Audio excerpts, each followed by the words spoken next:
มื่อนี้เนาะท่านครูอาจารย์พามาเที่ยวร้านสกลนำกันเนาะนำกันชายแดนเวียดนามเมืองแหดเมืองน้องแหดแข่งขวางชายแดนเวียดนาม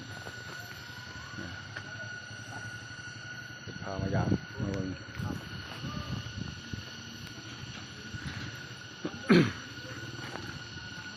จันดีก็พามาทางอาจารย์พามายามอาจารย์พรศรีพามายาม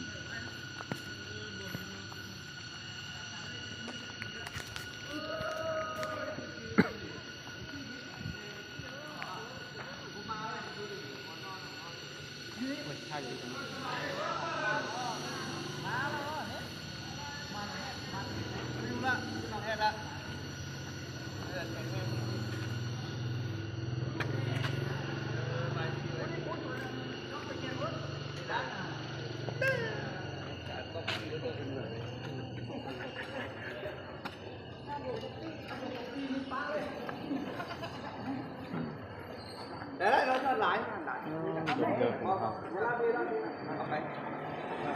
đâu để mà đó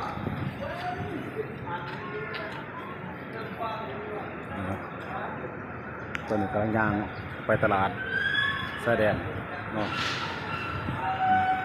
เพราะว่าแจกโคเนื้อนั่นเจ้าหน้าที่เพิ่นมาแล้วตลาดนัดชายแดนร้านนำกันเมืองน้องแหด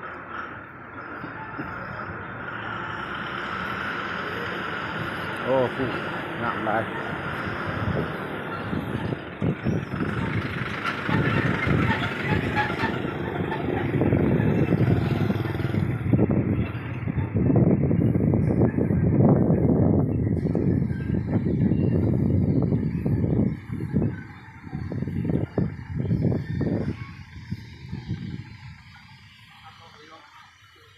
เบิ่งหลอกคูด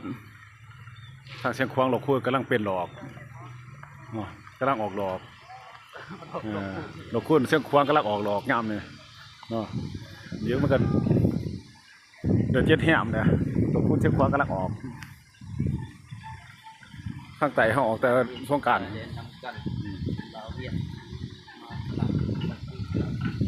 มาหาซื้อกันอยู่ตลาดนัดแสดงลาบยัดลอกไปเบิ่งที่นี่ยังมีแนวอย่างไรอยู่บ่เนี่ย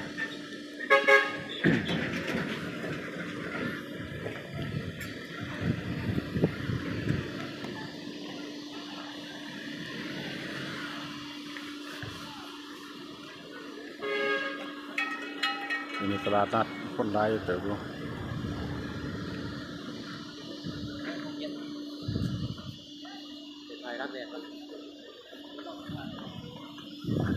เอาไปกันนะจะให้นางเบิ่งก่อนเอาไม่ออกค่ายมันนัดไปนะ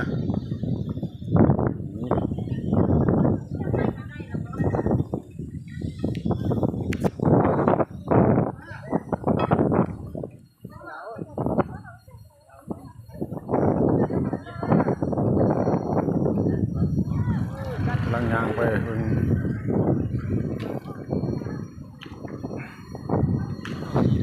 เสด็จเดียด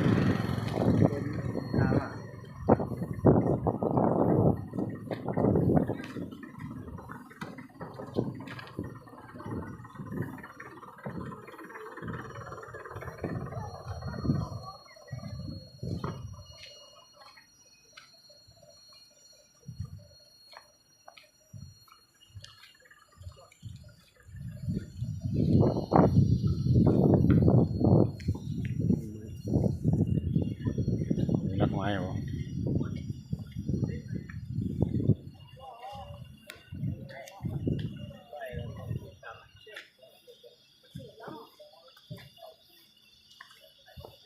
เดี๋ยวมาเบิ่งรักไม้แสดงนำกันเนาะ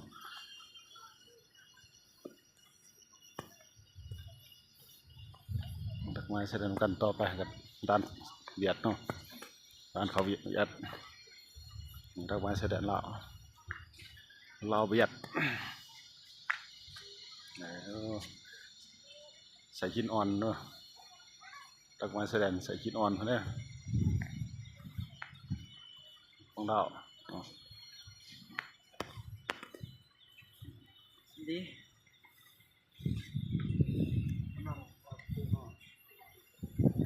โอ้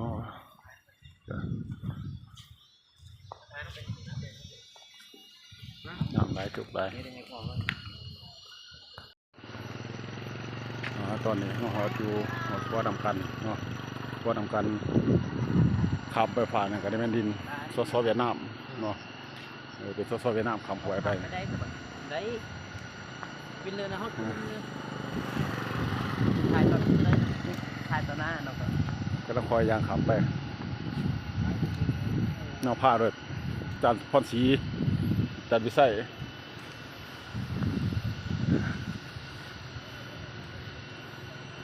ทำไปที่ซอเวียดนามร้านซอเวียดนาม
ซุปเปอร์รถเพิ่นมานางถาตลอดนะ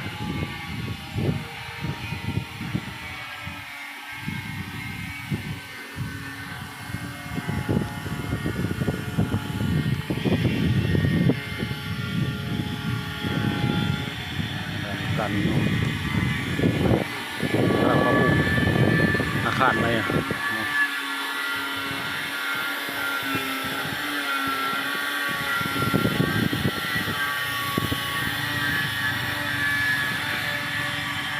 ก็ปลูก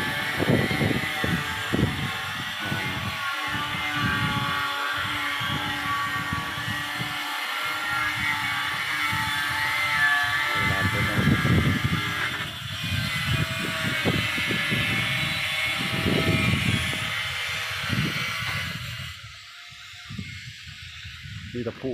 มาทางเหนือ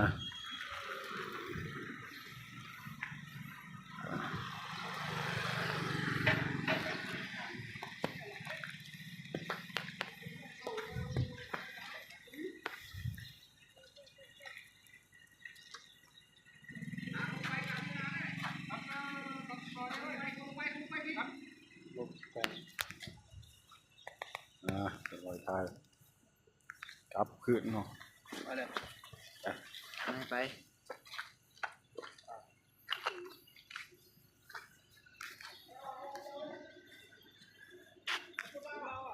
มาแล้ว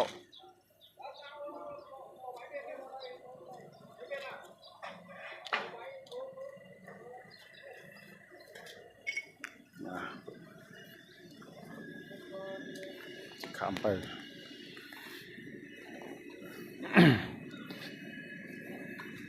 ถึงตัวมอเวียดนามมวยกะมวยขามไปมาหอเตอร์ลานไปครับเมื่อลานไปครับเมื่อ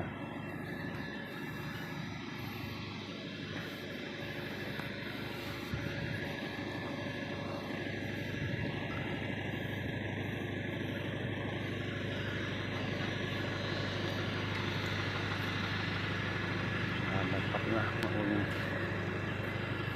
ตัดไม้แสดงเวียดนามลาวฝากนกกัน